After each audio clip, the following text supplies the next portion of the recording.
many feels right now, and I'm also sick, so it's just... Ugh! I just finished Empire of Storms. I took the dust jacket off, but it's right here. It was slipping off because it's got a poster in it of Rowan. That ending. I was crying. I was crying a lot. A lot. When I mean a lot, I mean a lot. But then I had to go to dinner and my arm was hurting. And then I had to go to dinner, so I had to stop crying, and that's why I'm not sobbing at the moment. But it was, oh god. Oh god. It was, okay, despite all of the sadness that ending, it was a good book, and I thoroughly enjoyed it. And it just, all I can think about is that stupid in the box and just Maeve. Oh, I can't even right now. I like want to punch something, and I just, oh my god. So here is less emotional Jessica to finish this review of Empire of Storms by Sarah J. Maas.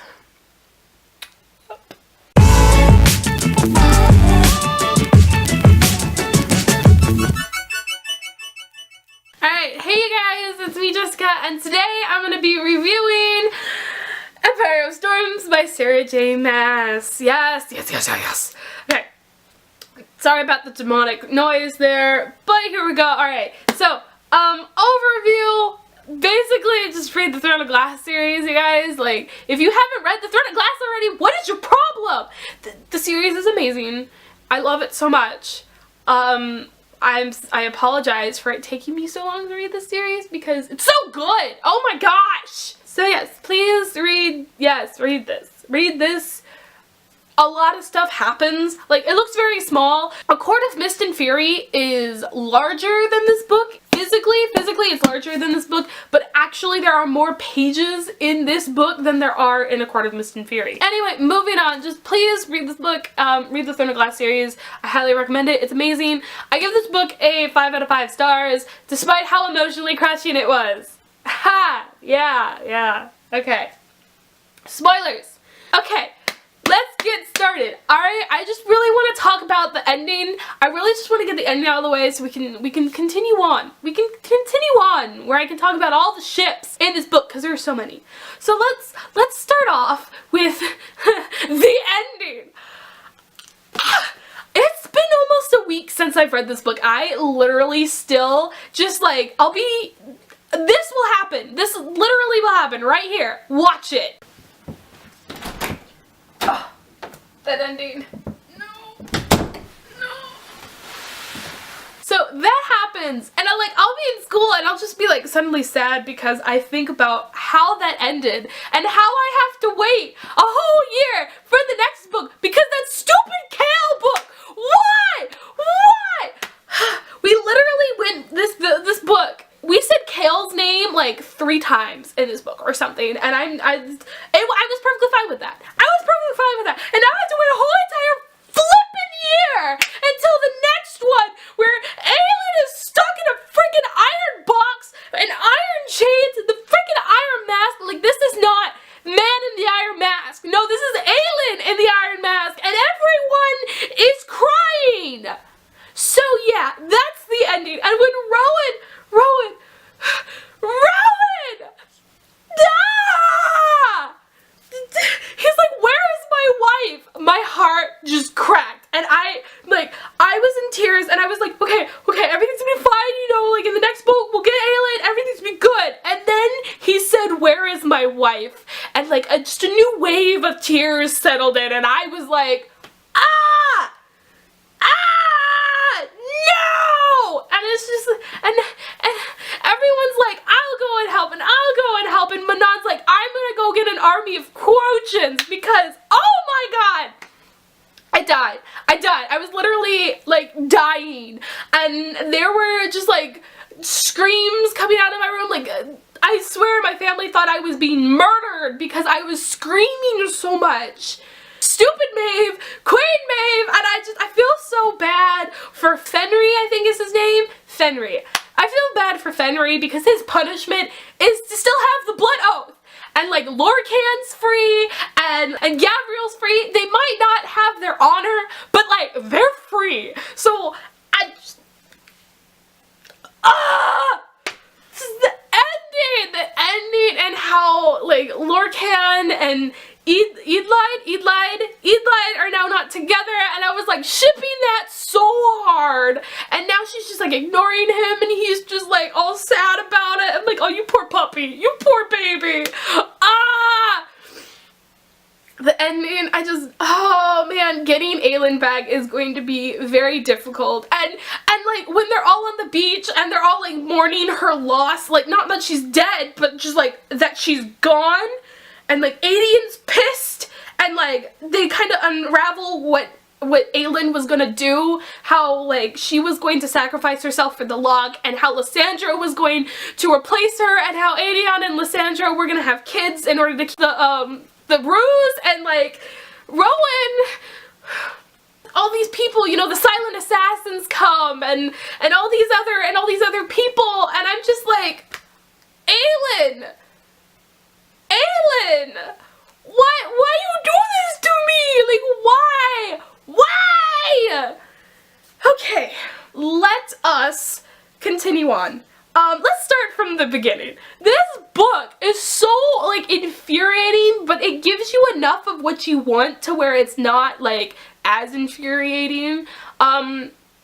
So in the beginning of this book, we got a little, like, Aelin and Rowan kind of, like, you know, trying to make out, but there are people over there, so they can't really make out. It's just great. And then we get to this meeting with all these lords, and that one lord, I don't even know his name, Darrow is his name, Lord Darrow, and he's like, yes, we have all signed this paper here that says you cannot be queen. You will be princess in title, but you will not rule as queen. I was like, excuse you? Do you know what she's been through to get to here? I totally understand his point of view though, because like she is literally a murderer. She is an assassin. Like, do you want that as your queen?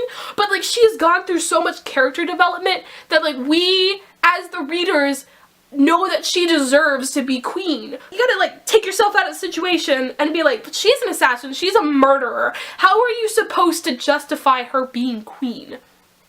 So I get it, but I'm still pissed about it.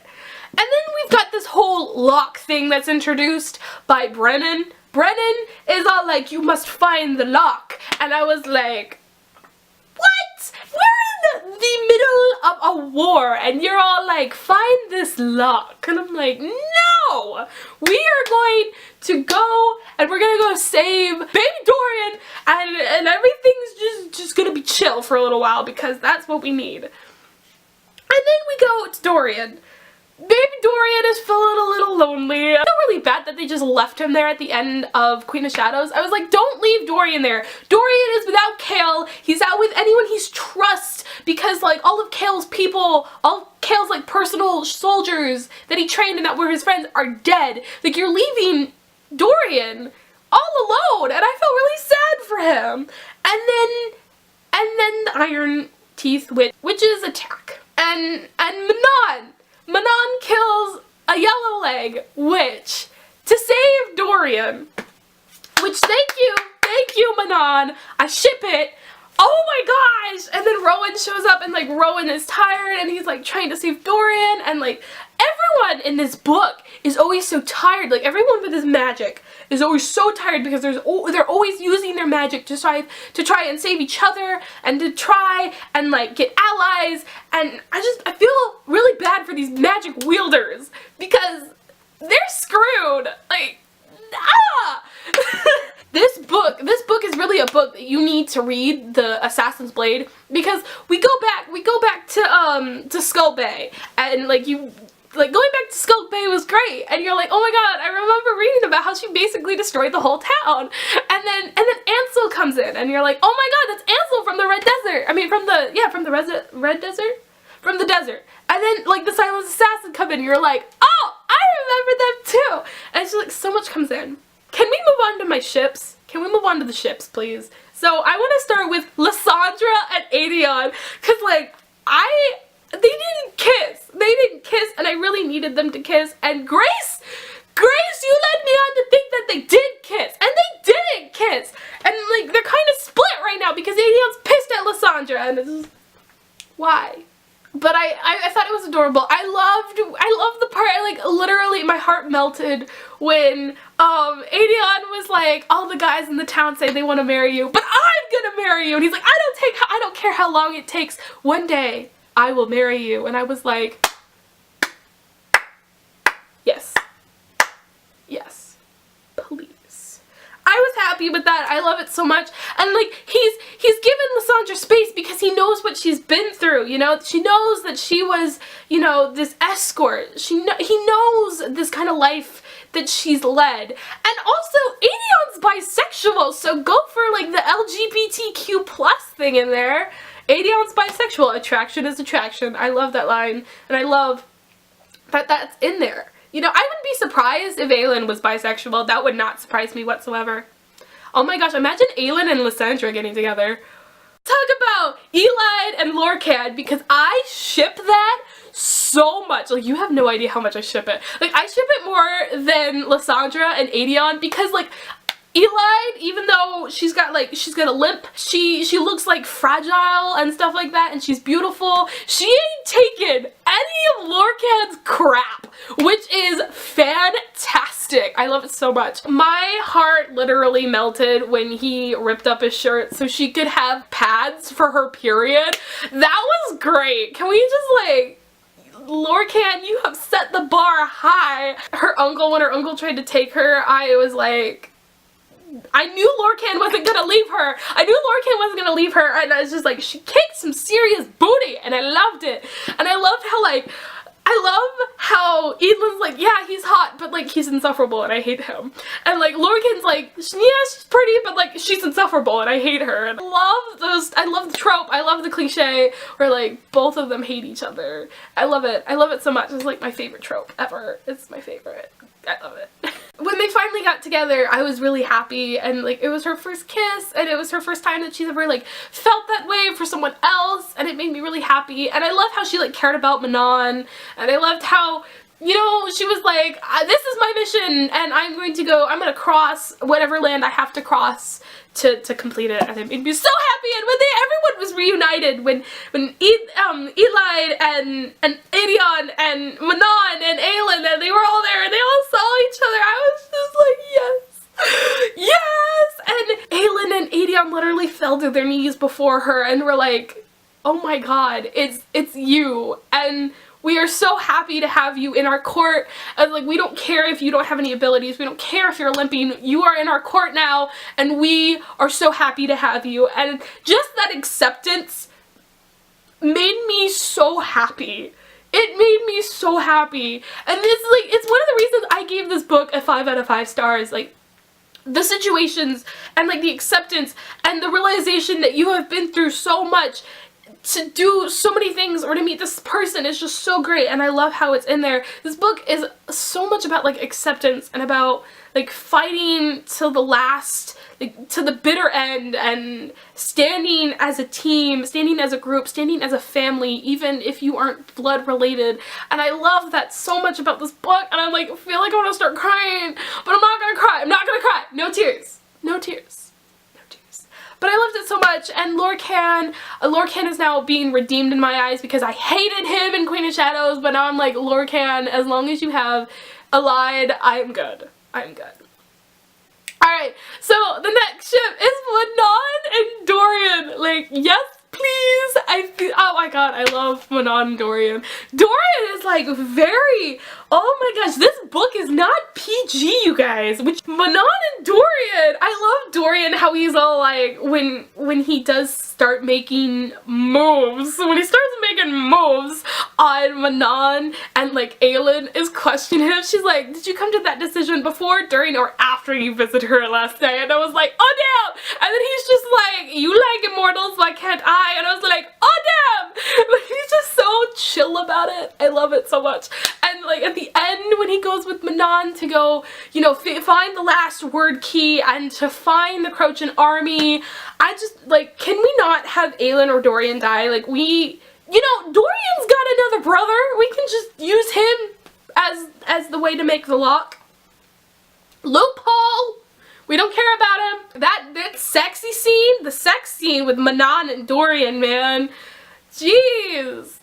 Jeez, like, he doesn't just have two hands, he got his invisible hands, and I was just, oh my gosh. I sent Grace a text, and I was like, Dorian and Manon sex scene, and then I put those, the little stars, and I was like, a fan's face. It was great. Speaking of sexy times, there was a lot between Aelin and Rowan, and I loved it so much, and like, they're mates, and like, Maeve, oh my god, I forgot to talk about the whole mate thing. The mate thing made me cry about how she basically had manipulated Rowan and his mate the whole time and had her killed, and they weren't mates, and how Aelin and Rowan are actually mates.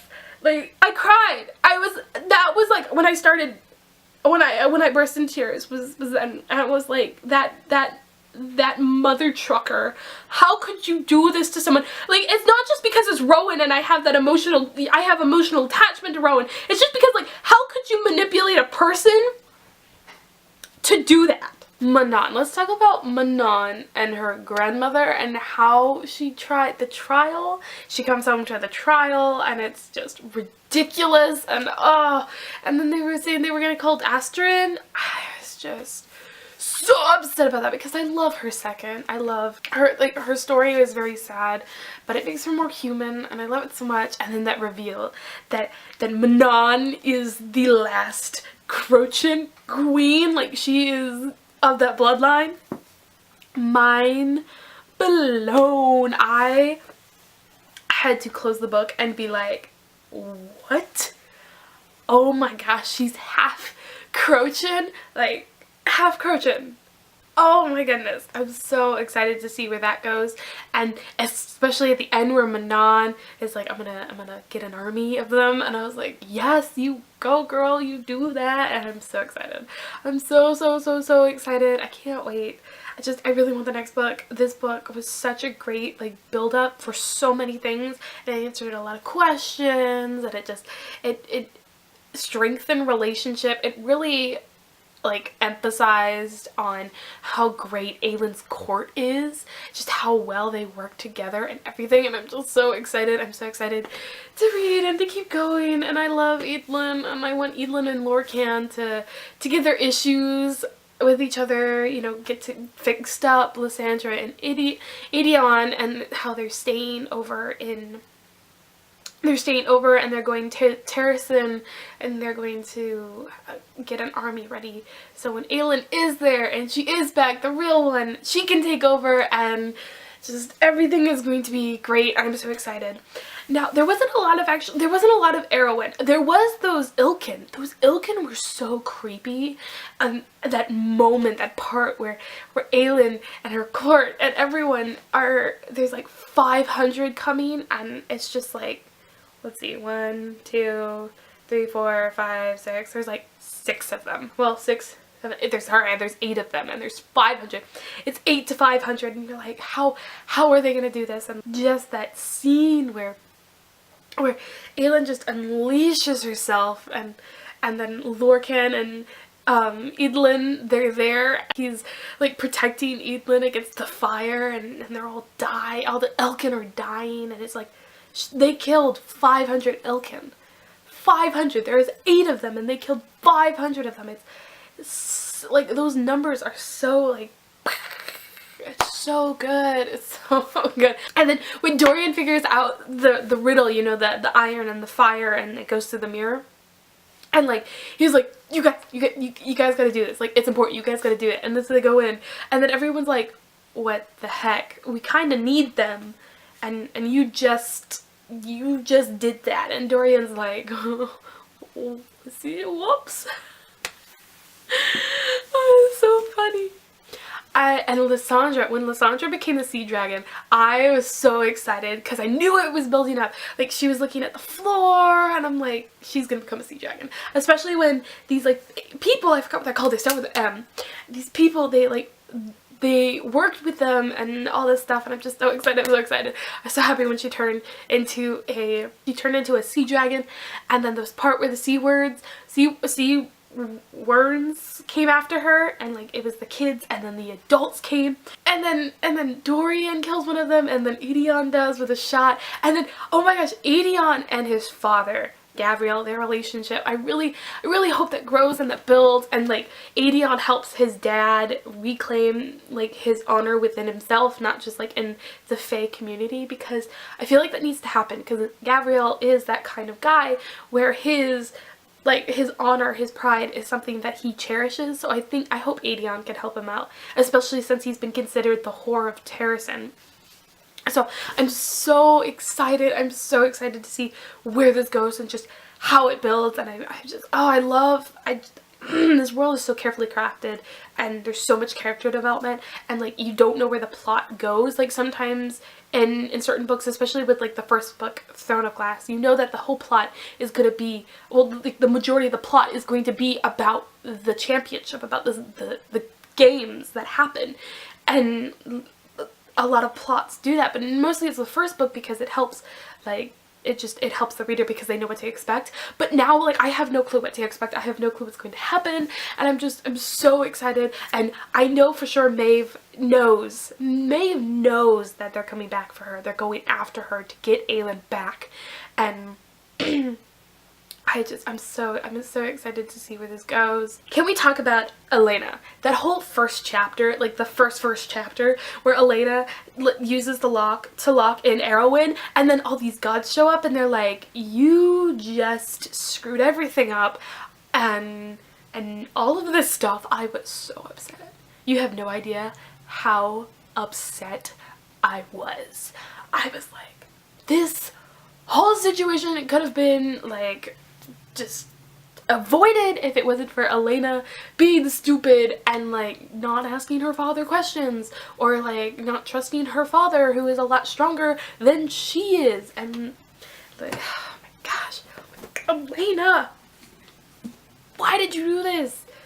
And I just, oh my gosh. And Nehemia, when they go through the mirror and Nehemia's there, and like she's in that one vision where Elena tells her that she is going to die if she goes there. I have mad respect for Nehemia for actually going and for actually trying to do what's right for her people and for you know, the land. Was Nehemia really friends with Celaena? Like, that's the question that always like runs through my mind all the time. And like, did she just became friends with Celaena / Aelin just to get close to her, just so that Aelin could do these things to help her people and to help her land? Like, I don't know what to think, and I don't know what to think of Nehemia, and I didn't really see that much of an emotional attachment with Nehemia to Aelin. I know Aelin felt a lot for Nehemia, and it makes me a little upset. I don't know if I just didn't read it right, or if it's just like I don't know if there was like supposed to be these parts with Nehemia and Aelin that I just didn't see and that I just didn't get, but I didn't feel like their friendship was that good. I love Lysandra and I love Aelin's relationship. I think it's a lot better than Nehemia and Aelin's. It's so real because they've been through so much together. Like, they grew up together, and not only that, but now they're like fighting a war together, and it's, you know, that's something that builds a huge relationship, and I'm just so excited to see everything unfold. I'm so excited to see everything unfold. And I mean, if the gods really want to go home, why aren't they helping Aelin? Why aren't they helping her? Like, this whole thing could have been avoided. I really want some powerful being to like go up to Maeve and be like, you are messing with forces beyond your control, and now I'm about to F you up. Like, I just need stuff like that to happen, because I just oh my god. Yeah, so those are my thoughts. Leave a like if you like this video. I know it was a very long one, but I had a lot of thoughts and I had a lot of feelings, and I really just needed to get them out. out. So make sure to leave a like, and then also comment down below what your favorite part of Empire of Storms was if you read the book. And make sure to subscribe so to get notified when I make a new video. Also, if you want to ring that bell down there to actually get notified on your phone or on like YouTube itself when I make a new video, go ahead and ring that bell. And I will see you guys in the next video. I hope you guys are having a fantastic day. Goodbye.